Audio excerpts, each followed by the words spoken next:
Welcome to our video study of Daniel chapter 2. My name is Bob Pulliam and I'm your host for this study. It's being presented by the Charlotte Church of Christ at 5327 South Tryon Street in Charlotte, North Carolina. We're so glad that you've joined us. I hope that you've already seen the introduction and study of chapter 1 before watching this one. If not, you can probably get along without seeing them. I hope you'll go back and see them later, but they might help you to kind of catch up to what we're going to be doing in this study. I've entitled chapter 2, God Knows the Future and Has a Plan. And if you already know what's in Daniel chapter 2, then you know exactly what I have in mind by that title. We've already seen that God had not abandoned His plans for Israel. We learn that in chapter 1 as God takes care of Daniel and his three friends. God not only had plans, but He had specific plans that were not just for Him, they were actually for the entire human race. Kingdoms are going to come and kingdoms are going to go, and it was especially important that the Israelites understand that while time was passing by and it seemed that maybe God had forgotten them, God had not forgotten. In fact, God had a kingdom on the horizon that they could not see, but that He knew exactly when and where He was going to place that. That kingdom would not just be any kingdom. For all of the glory and the grandeur of the kingdoms before it, God's kingdom would be greater and far more awesome than anything that they could imagine. Now in Daniel chapter 2, we have that kingdom presented to us by a dream that Nebuchadnezzar has. We're not given the contents of that dream at the very beginning of the chapter. What we have is Nebuchadnezzar asking his wise men to reveal the dream to him, so that when they give him the interpretation, he knows that they weren't just making it up. After all, you and I both know that anyone could hear a dream and they could make up an interpretation for it. Nebuchadnezzar is smart, and he's going to make sure that there's no trickery here. If you'll turn here in chapter 2 of Daniel, down to verses 8 and 9, the wise men have just said for the second time, give us the dream and we'll tell you the interpretation. And in verse 8 the king answers and he says, I know for certain that you are bargaining for time, inasmuch as you have seen that the command from me is firm, that if you do not make the dream known to me, there is only one decree for you. For you have agreed together to speak lying and corrupt words before me until the situation is changed. Therefore tell me the dream, that I may know that you can declare to me its interpretation. And so, if you can't tell me the dream, then I know you can't give me the interpretation. So the command from the king is firm. When we see the response of the wise men, we have something that we might very quickly pass over and not think about, but it really becomes a keystone in this entire account. What they say is a confession of what God will do, who God is, the power that He holds. Look here at verses 10 and 11 of Daniel 2. The Chaldeans answer the king and say, there is not a man on earth who could declare the matter for the king, inasmuch as no great king or ruler has ever asked anything like this of any magician, conjurer, or Chaldean. That's quite a confession. There is not a man on earth who could declare it. But they go a little bit further than that in verse 11. Moreover, the thing which the king demands is difficult, and there is no one else who could declare it to the king except God's, whose dwelling place is not with mortal flesh. What the Chaldeans, the wise men, have actually done for us in this account is that they have set up the situation. If someone comes along and they are able to tell the dream to the king and then interpret it, that individual isn't just anyone. That individual has the ears of the God. That individual can speak for the gods. Now, this really needs to be compared to what Daniel says later. When Daniel's given the dream and he goes to Nebuchadnezzar, he's not going to take the glory for himself, Instead, look with me, drop down to verses 27 and 28. Daniel answered before the king and said, "As for the mystery about what the king has inquired, neither wise men, nor conjurers, magicians, nor diviners are able to declare it to the king." Now Daniel said something perhaps a little more significant than you're taking into account here. Keep in mind, Daniel is one of the wise men. Daniel is one of the fellows that the king's captain of the bodyguard was coming after to kill. And so when Daniel says, a wise man can't do this, Daniel's saying, I can't do this. However, look at verse 28. However, there is a God in heaven who reveals mysteries, and he has made known to King Nebuchadnezzar what will take place in the latter days. This was your dream and the visions in your mind while on your bed.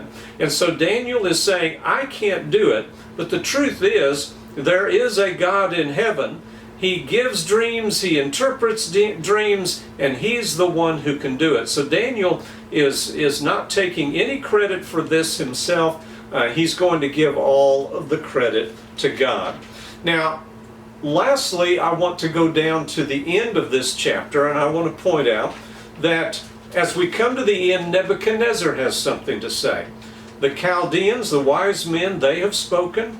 Daniel has spoken. In verse 47, Nebuchadnezzar, the king, answers Daniel and says, "Surely your God is a God of gods and a Lord of lords and a revealer of mysteries." That's what the king has to say. And that's really what each and every one of us are supposed to walk away with. We need to walk away with not only what the dream is telling us about the future, it's our past, but it's their future, but we need to also walk away with this confession that the God of Daniel, Jehovah, he is a God of gods and he is a Lord of kings.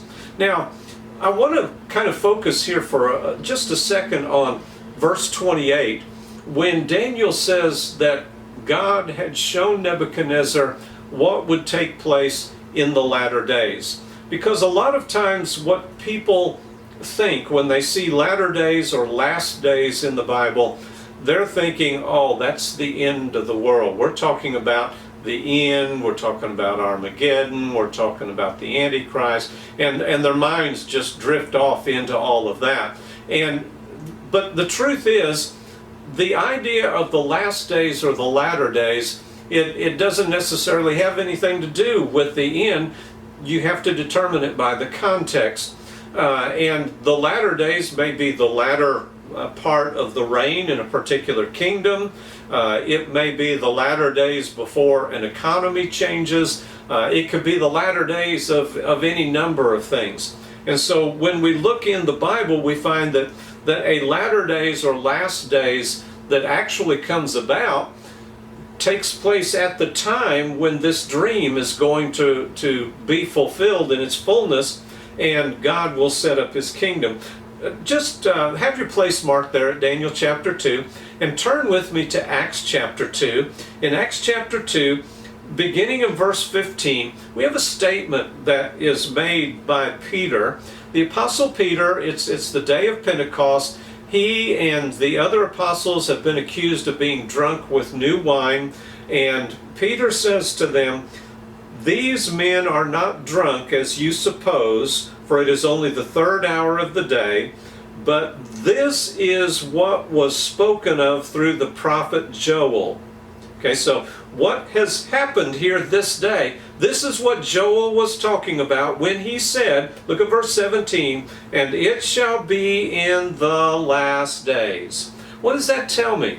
Peter is interpreting an Old Testament prophet from Joel chapter 2, and that Old Testament prophecy said that it will come about in the last days. The same thing happens in Hebrews chapter 1. In Hebrews chapter 1, verses 1 and 2, God, after he spoke long ago to the fathers in the prophets in many portions and in many ways, in these last days has spoken to us in his Son.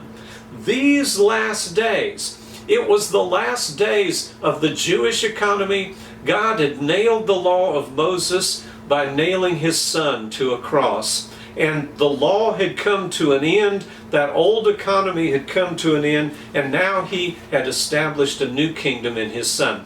These are the latter days that are being spoken of here in Daniel. And we'll see that as we go in and we look at the interpretation.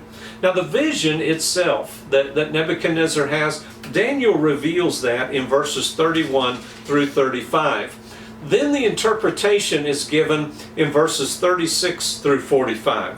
So in the dream we have the statue with the head of gold, its breast and arms of silver, its belly and thighs are of bronze, and the legs and the feet and toes, they are of iron and clay.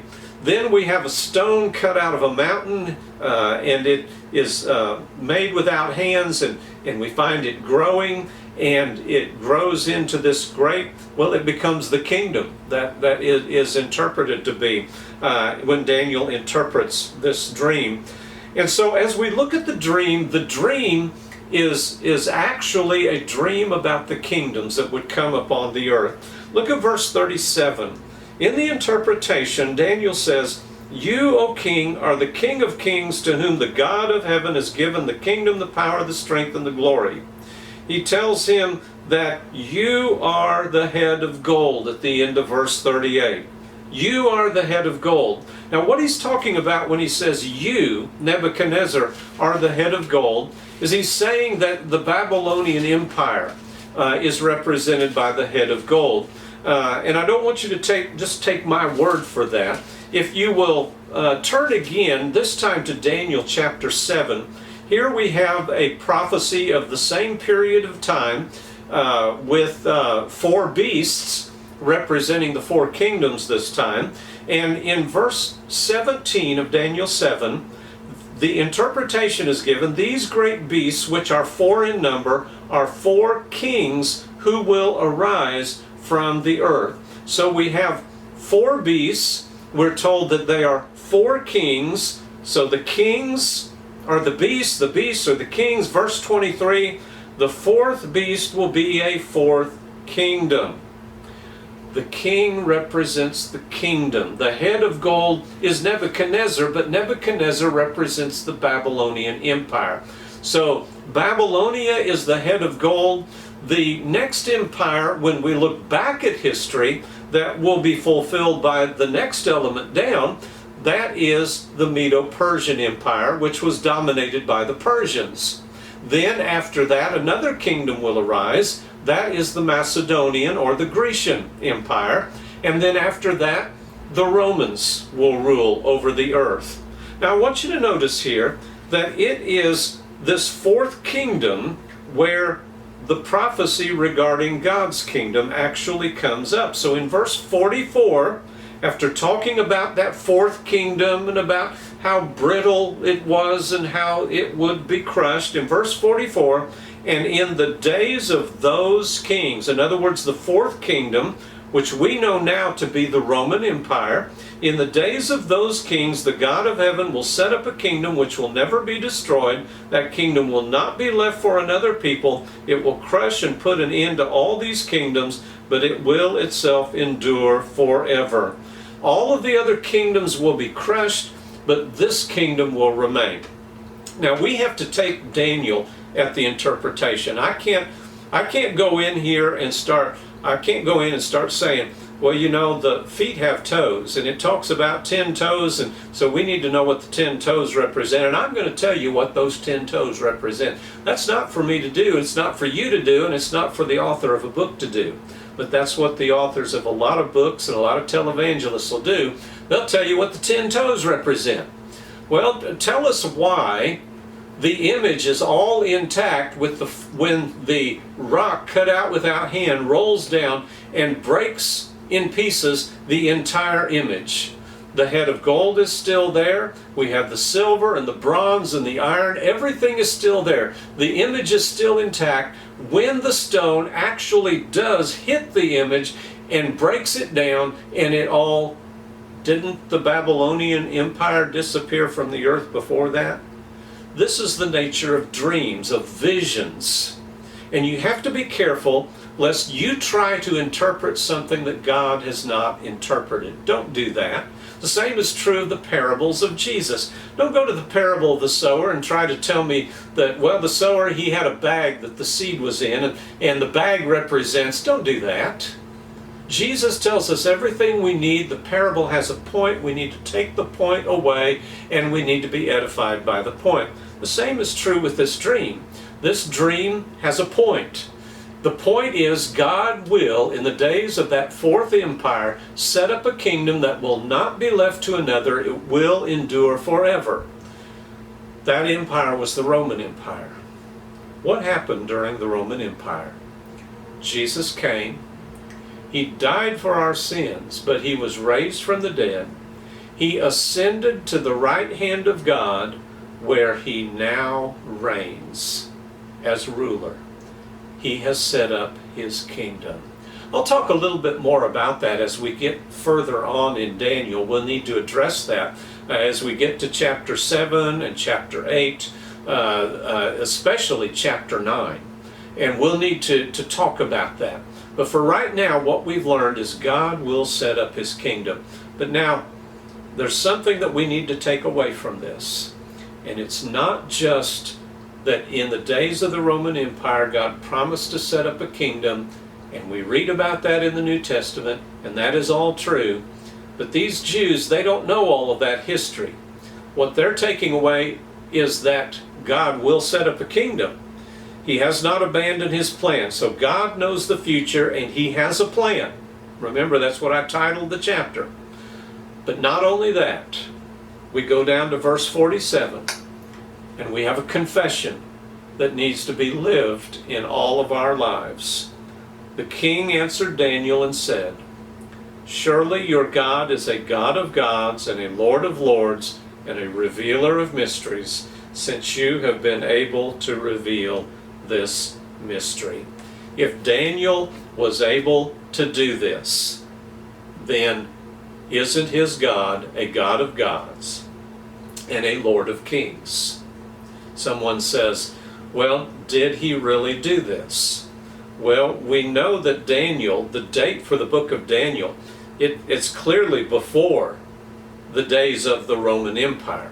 We look back into the history of how we got our Bibles, and we know that the Septuagint version had the book of Daniel in it, and it dates back a considerable distance into the period that we would call the Old Testament. It can be dated back to at least 250 BC. Now, some dispute that date, and I understand that. Some dispute it simply because they don't want to date Daniel that far back. But the Septuagint does have to be dated back at least into that Grecian Empire. And we find that many of the things that are prophesied in Daniel are going to be fulfilled after the time of the Grecian Empire. That's very, very important for us to remember that our God is a God of gods and a Lord of kings. I hope you'll take this away with you. You'll take it into the prayers that you offer unto God with faith, and that you will remember us in this time of difficulty and have the faith yourself that God knows the future and God has a plan. Thank you for studying with us. I hope you'll join us again when we study chapter 3.